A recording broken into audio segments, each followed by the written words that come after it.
Good morning guys and welcome back to my new video. तर हा video जानेवारी महिन्यातला आहे।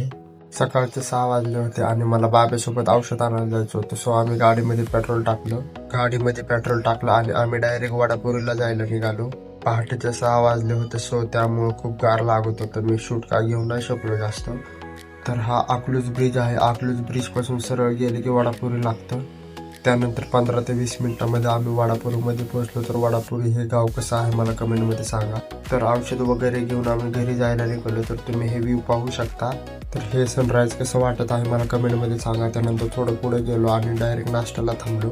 हॉटेल गरीब नवाज इथे आम्ही नाश्त्याला थांबलो। 2 प्लेट दालचा घेतला। तर इथला दालचा खूप फेमस आहे इंदापूरमध्ये। माशा मार्केटच्या समोर त्यांचं हॉटेल आहे। नाश्ता वगैरे करून झाल्यानंतर आम्ही घरी जायला निघालो। त्यानंतर 5 मिनिटांमध्ये घरी पोहोचलो, फ्रेश वगैरे झालो आणि माझे पेपर चालू होते। सो थोडा वेळ मी अभ्यास करत बसलो। अभ्यास वगैरे करून झाल्यानंतर जेवण केलं आणि थोडा वेळ झोपलो। आणि रविवार असल्यामुळे मला सुट्टी होती। त्यानंतर फ्रेश वगैरे झालो आणि बाजाराकडे जायला निघालो। तर पप्प्या, मी आणि बाप्प्या आम्ही तिघही बाजाराकडे जायला निघालो। रविवारी इंदापूरचा बाजार असतो, सो तुम्ही गर्दी देखील पाहू शकता किती गर्दी आहे इंदापूरचा बाजार असल्यामुळे। मम्मीने जे जे भाज्या सांगितल्या होत्या त्या भाज्या शोधत बसलो आणि घेतल्या। पण प्रत्येक बाजारपेक्षा आजच्या बाजारामध्ये खूपच गर्दी होती, बिकॉज मकर संक्रांतीची शॉपिंग चालू होती। सो खूप गर्दी होती इथं। लेडीजसाठी स्टॉल वगैरे लागले होते। नंतर थोडं पुढे आलो आणि आजीकडून 2 किलो टोमॅटो घेतले। टोमॅटो घेऊन झाल्यानंतर थोडं पुढे गेलो आणि इथून पालक भाजी घेतली।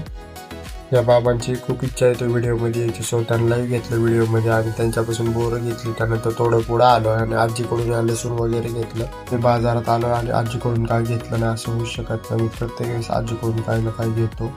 एवढं सामान घेऊन अजून पुढे आलो। पिशवीचंही खूप वजन झालं होतं। त्यानंतर इथून वांगी घेतली मी आणि पप्प्यांनी। वांगी वगैरे घेऊन गेल्यानंतर पुढे आलो तर तुम्ही स्टॉल वगैरे पाहू शकता। मकर संक्रांतीमुळे स्टॉल वगैरे लागले होते। त्यानंतर इथून मिरची घेतली आणि थोडं पुढे आलो, स्टॉल पाशी गेलो। तर म्हणलं काय आहे का बघावं घेण्यासाठी, बट पोरांच्या घेण्यासाठी काही नव्हतं, सो फक्त बघून आलो तिथून। त्यानंतर इथून बटाटे घेतली आणि फायनली आमचा बाजार घेऊन झाला। बाजार वगैरे कंप्लीट झाल्यानंतर आम्ही खडकपुऱ्यावरती जायला निघालो, बिकॉज तिथून पानं वगैरे घ्यायची होती। पानं वगैरे घेतली आणि पप्पाला चिकन घ्यायचं होतं, सो आम्ही चिकन वगैरे घेतलं। चिकन वगैरे घेऊन झाल्यानंतर आम्ही घरी जायला निघालो। घरी पोहोचलो तर तुम्ही बाप्पाचा आउटफिट कसा आहे मला कमेंटमध्ये सांगा। त्यानंतर घरी पोहोचलो तर असा होता माझा आजचा दिवस। Thank you for watching my video.